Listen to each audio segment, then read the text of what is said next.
But in terms of the music, one of the big things that we do is to set up an archive for traditional music and rituals and dances that are getting lost in the system.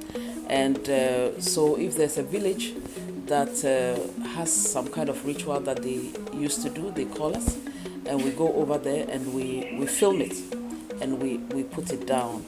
As a result of that, we have been able to put quite a number of these rituals on archival material.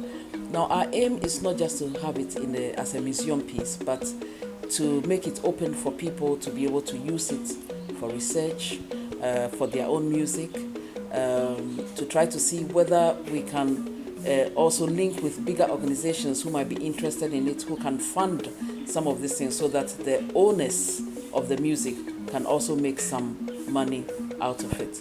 We also finally have managed to get the banks to give microcredit to musicians.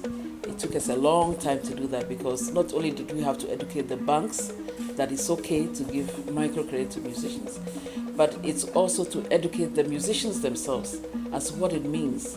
How do you go to a bank? What do you say to the bank manager for them to take you serious? I think that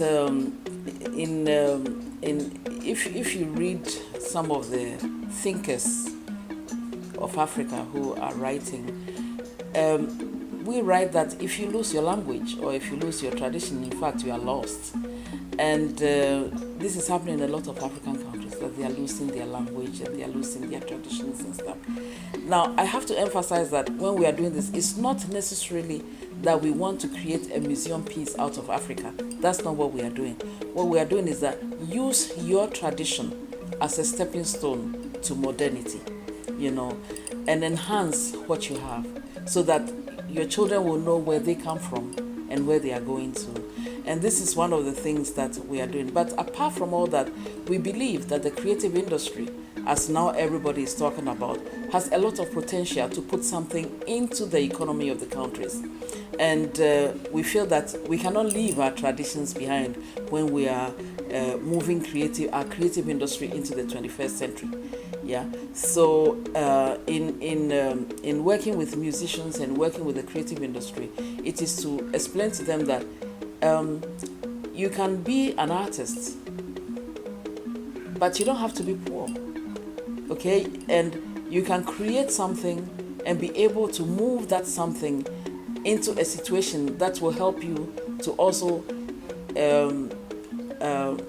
feed your family and live in a way that a dentist or a doctor or an engineer can live, and basically that's our thing.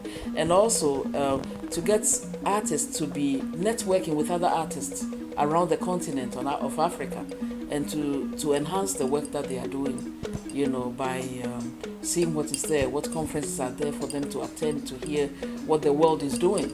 My message to those outside is that, and inside, is that, in fact, Africa is a very rich continent in many, many things, in the arts, in culture, in many things, in minerals, etc. But we allow ourselves to be made to think that we don't have anything because the rest of the world believe that we don't. And they believe that because they don't know what we have. Okay? So the whole thing becomes a vicious circle. The less they know about Africa, the worse things they write about Africa, the more the Africans believe the things that is being written about them. So I urge African writers to be writing about what we really have, the reality of Africa. Apart from, yes, there's negative things here, but there's negative things everywhere. But we don't need to, every time we turn around, hear about the fact that this place is full of people with AIDS or malaria or tuberculosis and stuff like that. These things are everywhere, but there are good things too here, and we need to hear about the good things that are here as well, both Africans and Europeans, and to know that if we work together and we enhance the good things that we have, we'll be able to deal with the negative things that we have as well.